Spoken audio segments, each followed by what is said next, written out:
we've been doing the show regularly. We're constantly improving the show. We're going to have these regular segments like Conspiracy Corner. We want to have these like nice flashy introductions and stuff. But another thing we're going to regularly do is a question from the audience. So let's go ahead and hit that right now. This one comes from Kate. It was in response to specifically LFA members, right?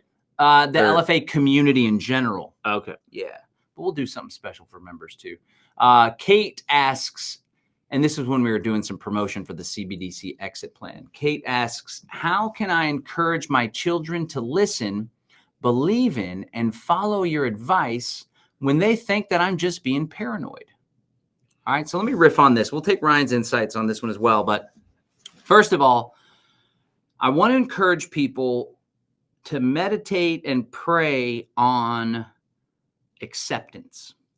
All right, so above all else, what's most important in our relationship with our children, with our siblings, with our parents, grandparents, friends, colleagues, associates, what's more important than them thinking the way that we do or getting prepared for the coming New World Order is that we have a heartfelt, deep connection with them. And oftentimes, conspiracy folks and freedom people's desire to wake people up or to like emergency get them to fix this or be prepared for CBDCs, a lot of times that interferes with what I just shared, having a deep connection with someone, being able to just be present and in someone's company without it turning into the latest conspiracy.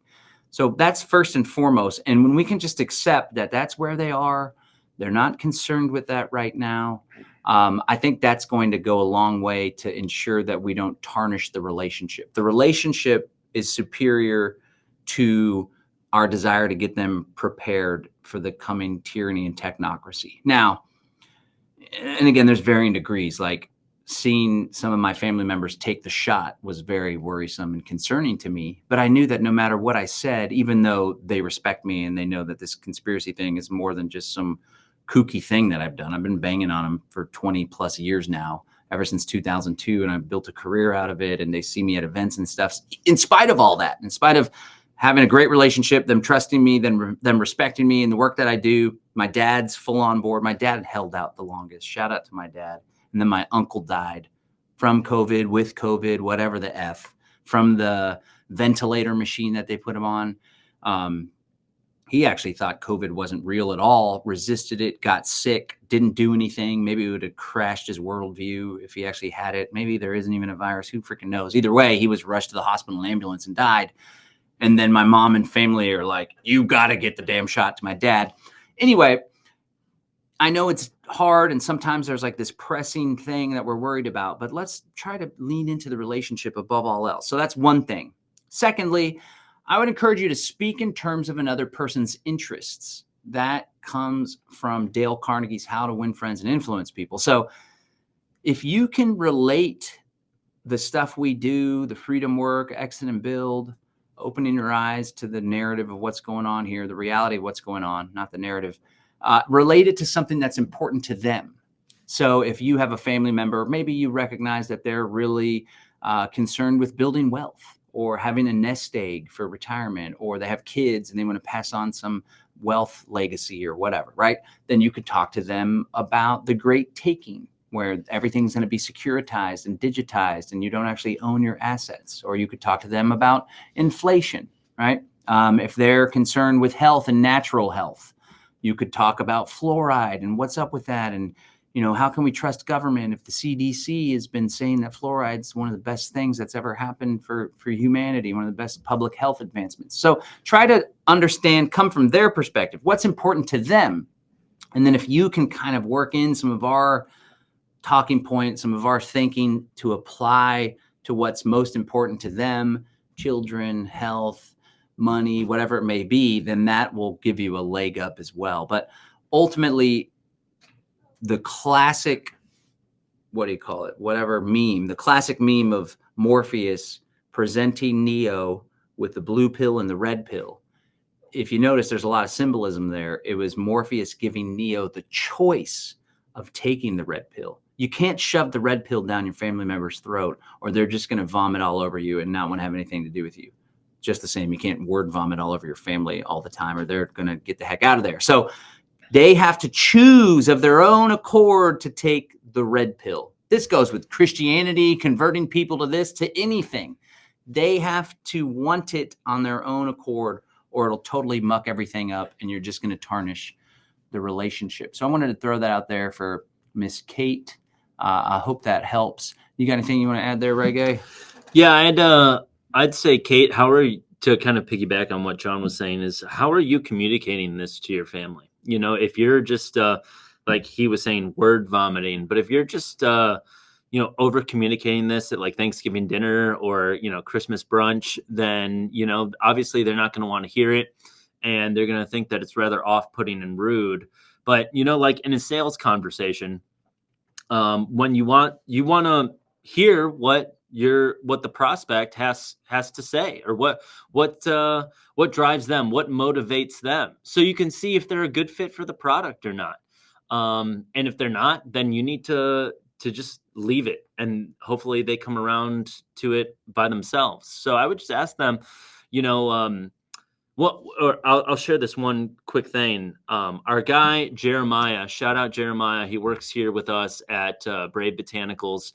And he said recently, you need to focus on the links and not the lines. So I would encourage you to focus on what links you with these people. They're your children, they're your family, they're your friends. What do you guys share in common? Let's focus on those things rather than if they're Republican or Democrat, if they're pro-vaccine or anti-vaccine, all these various things. Let's just focus on what brings us together. And also the fruit that you're bearing. If you are a conspiracy theorist and your apartment or house is a mess and you're depressed and anxious all the time. Anxious. Great point. Just, you got bags under your eyes. You look like a mess and you're just like, the government, man, they're coming to get us, man. Then who's going to want to follow that guy into the trenches? You want to be like, yeah, I got my 10-acre homestead. We're all flush with a bunch of food in abundance and all of these animals that can provide for us. Never felt better, have vitality, feel better than when I was 20. Absolutely. So those are the three things that I would focus on: is how you're communicating it, the links and not the lines, and then also the fruit that you're bearing. And then people, if you're bearing good fruit, ripe fruit, then people are going to want to follow and do what you're going to do. Good stuff. Yeah, they're going to be like, I want what he's smoking. So, that was answer for Kate there. Guys, join our email newsletter, livefree.academy/newsletter. You actually get a free 2-hour session on how to hack your habits and 10x your goals. I don't know why I'm looking at that camera. On how to hack your habits and 10x your goals. livefree.academy/newsletter. Then you'll be able to ask your question. You could reply to any of our emails with a question, by the way, but we often solicit those questions and we'll be answering them here on the program. Okay, before we wrap up, we want to thank one more sponsor, but Catherine Martin was saying, how do we reach out to the younger generation caught up in the trans agenda? Whew, that's a tough one. There's this, I will say again, and this comes back to what Kate's saying, especially with the younger folks, but with adults as well. There's this like the harder you press or push against something or someone, the more resistance there will be. So first of all, especially with the trans thing and this gender ideology or whatever it may be. So I don't know if you're referencing, Catherine, somebody that is like male and they're thinking that they're female, or they're going through this, or they're trying to transition or whatever the heck, or they're just like all woked out and tiptoeing around it. That especially is like a very polarizing thing. And I imagine young people that are feeling that are if you start pushing and pushing, it's going to maybe even backfire. So, above all else, to go back to JC, I would just try to show up for our family. Trans, woke, leftist, just show up and be compassionate for them and what they're going through. Express concern. I'm concerned if somebody's actually trying to go through a transition surgery. It's a very permanent thing. That would be something to talk about as well. But above all else, and we're running low on time, we're going to wrap this show in an hour. Above all else, I would just encourage people to just have compassion for one another, because not only will that help the person in question more, but it'll also help us more, because when we can just have acceptance in our heart, when we can have compassion for everyone, no matter what their politics are, no matter what their beliefs are when it comes to gender or whatever, we're going to be at peace, and that's going to bear better fruit as well. And then they'll be more inclined to even listen to us or hear us out. But if we come at them like, you're wrong, don't do this, don't do that, it'll push them into a corner and cause them to maybe even dive deeper into that which we're hoping they don't do. People, one thing, people don't care about what you know until they know about how much you care. So I would just try and convey that. And if you go to church, I'd probably say, hey, would you want to go to church with me? Don't be overly pushy or anything like that.